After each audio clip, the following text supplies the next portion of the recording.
나서 소처럼 풀을 먹으며 몸이 하늘의 이슬에 젖고 머리털이 독수리털과 같이 자랐고 손톱은 새 발톱과 같이 되었더라. 그 기한이 참에 나부갓네살이 하늘을 우러러 보았더니 내 총명이 다시 내게로 돌아온지라. 이에 내가 지극히 높으신 이에게 감사하며 영생하시는 이를 찬양하고 경배하였나니 그 권세는 영원한 권세요 그 나라는 대대에 이르리로다.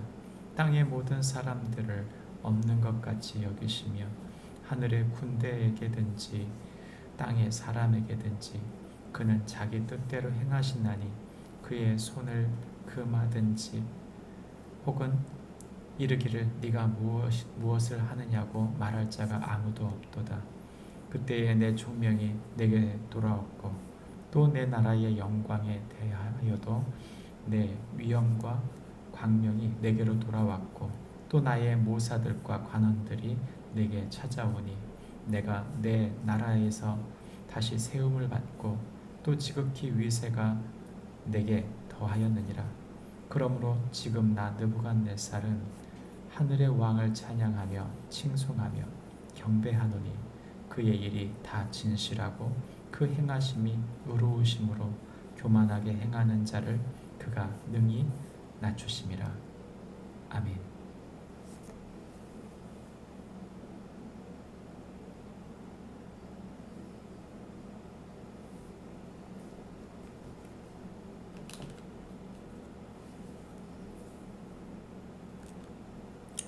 오늘 우리가 읽은 성경 본문 말씀을 한마디로 조리면 이렇게 말할 수 있습니다. 성도는 하나님의 말씀에서 벗어날 때 그 교만이 심판받게 됨을 믿는 자이다. 성도는 하나님의 말씀에서 벗어날 때 그 교만이 심판받게 됨을 믿는 자이다 말해주고 있습니다. 우리가 읽은 성경 본문은 다니엘서 4장입니다. 4장의 후반부에 나오는 이 글은 느부갓네살이 직접 말한 것으로 1인칭 시점으로 나타나져 있습니다. 죄는 죄로, 회개는 회복으로 하나님께서 역사하신다, 이런 주제를 이야기하고 있는 것이죠. 우리가 읽은 성경 본문을 크게 세 가지 정도로 나눠 본다면 이렇게 말할 수 있을 것입니다. 28절부터 30절은 왕이 교만함을 감추지 못하고 자기 의를 드러내는 것에 대한 이야기를 하고 있고, 31절부터 33절까지는 하나님께서 왕을 경고한 대로 소처럼 미치게 만드심에 대한 이야기를 하고 있습니다. 그리고 마지막 34절부터 37절까지는 기한이 참으로 하나님께서 왕을 회복케 하심에 대한 이야기를 하고 있는 것이죠. 우리 인생은 어떻습니까? 우리는 그 본질이 죄성을 가지고 있습니다. 우리는 죄를 짓기 때문에 죄인이 아니고 죄인이기 때문에 죄를 짓습니다. 그러므로 우리 속에는 언제든지 그 마음의 교만함을 가지고 있는 것이죠. 이 교만함, 느부갓네살은 큰 대국의 왕이었습니다.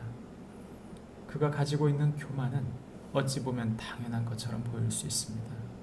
그러나 그 어떤 이도 하나님 앞에 교만할 수 없습니다. 하나님은 그의 교만을 꺾으셨습니다. 인간의 교만을 꺾으시는 하나님, 그것은 하나님의 말씀입니다. 4장에 드러나게 되는 다니엘의 해석, 하나님께서 다니엘에게 말씀하신 것은 즉 하나님의 말씀으로 그를 깨운 것이죠. 이 경고를 무시했던 느부갓네살 왕은 결국 소처럼 풀을 먹는 존재가 되어 7해 동안 사람들에게 버림을 받았습니다. 우리는 기억해야 합니다. 교만한 자들에 대하여 사람들은 그 교만을 싫어합니다. 사람들이 교만한 사람들을 싫어하는 이유는 단순합니다. 자신들도 교만하기 때문입니다. 이 교만함 때문에 우리는 망하고 있는 것입니다. 아담과 하와가 에덴에서 지었던 죄는 교만입니다.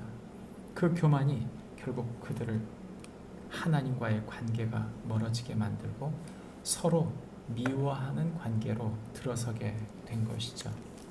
그러므로 우리가 하나님 앞에 겸손해야 할 것은 하나님이 바로 주권자이시며 우리에게 모든 것을 허락하신 하늘의 은혜를 주시는 분이시라는 것입니다.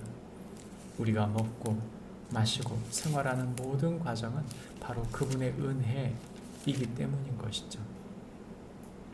성경은 기한이 참으로 하나님께서 그 왕을 회복케 하셨다 말씀하고 있습니다. 다시 말하면 말씀하신 대로 된 것입니다. 하나님의 말씀의 성취가 그의 삶에 이루어진 것이죠. 우리 인생의 모든 삶에 하나님의 성취가 이루어집니다. 그 말씀은 반드시 성취됩니다.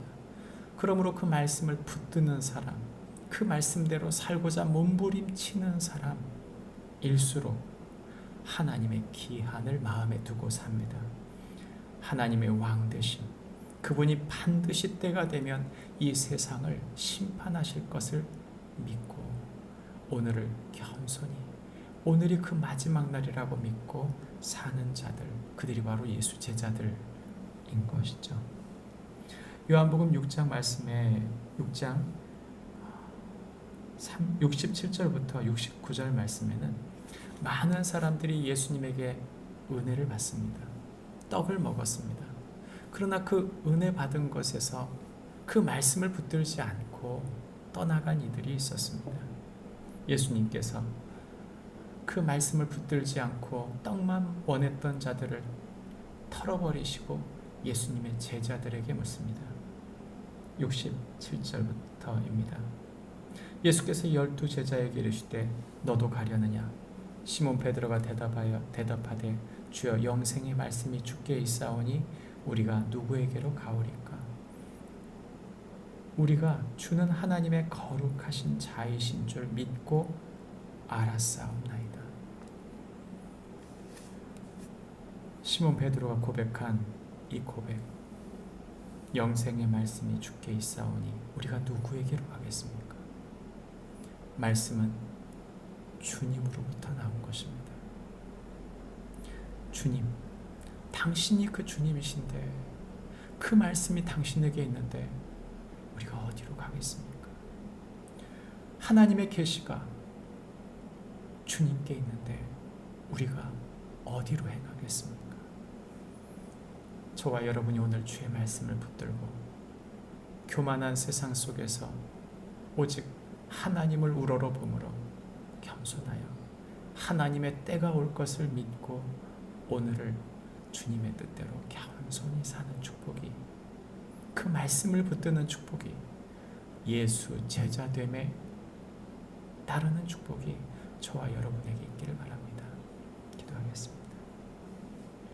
하나님 아버지, 우리는 교만한 세상에 살면서 교만한 본성대로 무엇인가를 성취하며 무엇인가의 안정을 누리며 그 교만을 먹고 교만을 마시며 살고 있습니다.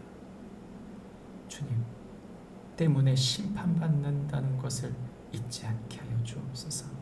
말씀대로 반드시 심판하실 주님이시라는 것을 잊지 않고 오늘이 그 심판날인 것처럼 주님 앞에 겸손히 살아가는 저희가 되게 해주십시오. 그 말씀을 붙들게 해주십시오. 예수님 이름으로 기도합니다. 아멘. 하늘에 계신 우리